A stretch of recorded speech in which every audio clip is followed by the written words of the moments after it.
Travelzoo is out with its top 5 wow deals for 2016. Those are Norway, Cuba, New York City, Canada, and Puerto Vallarta. Jaime Freedman is Travelzoo's deal expert. Jaime, welcome to Rise Exchange. Thank you so much. Thank you for having me. Before we get to the specific cities that are sort of the wow deals, do you expect Americans to travel internationally more next year? This is the year to really do it because the exchange rate is stronger than it's been against a number of currencies.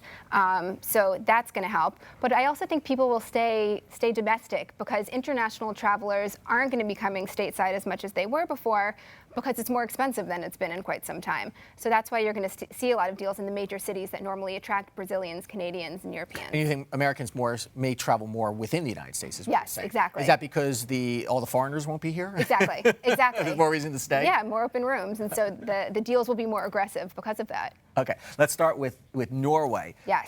One of the most beautiful locations, certainly, in the world. I have always thought Norway is also the most expensive place to go. Norway has historically been very expensive to get to. A couple things are helping it right now. First of all, the dollar is at or around a 10-year high against the krona, so that's helping with the exchange rate. Second is a relatively new airline called Norwegian Air Shuttle. It's a low-cost carrier, but it flies newer Dreamliners, so it's not the low-cost carriers that you might think of domestically.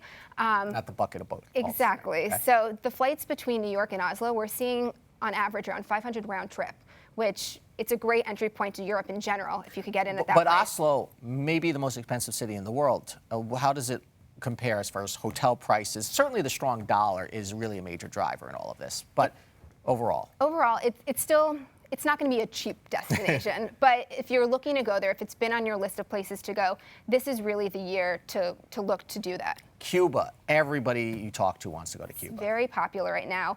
It's gaining interest. I don't know if everyone's ready to jump on it yet, and it's still not at the point, of course, that you can just book a flight and sit on the beach down there. You need to have that people-to-people license that a lot of these vacation packagers offer.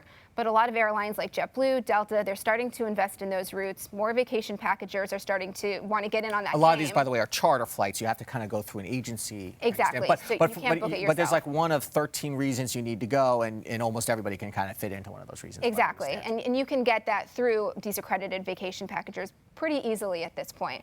But year over year, we're seeing prices drop about 50% on what packages were last year when you could get those versus what they are this year because so many more people have access to them now. I'm a little surprised to see Mexico on the list as a hot destination. Yeah, Mexico. I was actually in Puerto Vallarta last month.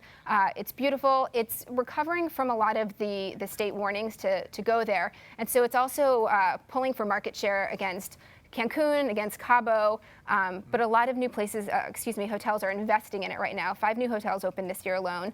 They have the Four Seasons, they have St. Regis. So whenever you see those big names, you know it's going to be good for the economy there. And Canada, you put the whole country on the list. Just Canada as a whole. We keep saying it's a big 25% off sticker on Canada. Why? Because of the exchange rate right now. I mean, if you look at what a $100 hotel costs there, it's really costing us in the U.S. $75, give or take. So if you're looking to go to Paris, Montreal's a great option. If you're looking to ski, check out Whistler. I don't know if the folks in Montreal like to say, well, we're kind of the backup to Paris. For us Americans, it's a nice alternative that's closer to home, and that's going to be less expensive.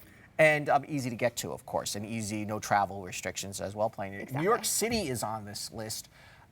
Their hotel rooms here are still $700 a night in some places. In some places, but in many cases, we're seeing 4-star hotels, especially in winter, drop down to between $99 and $200. So a lot of those are in those major tourism hubs, but we are seeing them. We're starting to see that trend with as many rooms. I think there were 30,000 rooms that have become available in addition to what's already been in the market in the past 7 years, which means they're fighting for your dollar. In about 30 seconds, what's the key to getting the best deal? Planning way ahead? Or saying, I'm going to go tomorrow? It's a sweet spot. It's going to depend on the destination. But if you're looking for winter in New York, let's say, you're going to start looking for that now. You're going to probably want to find the best deals 2 to 3 months out. Okay. Jaime Freedman from Travelzoo, Travelzoo's deal expert. Thank you so much. Very good information. We'll try to hit the road this year and go somewhere. Great. I'm Andrew Schmertz. Thanks for watching Rise Exchange. We will see you back here tomorrow.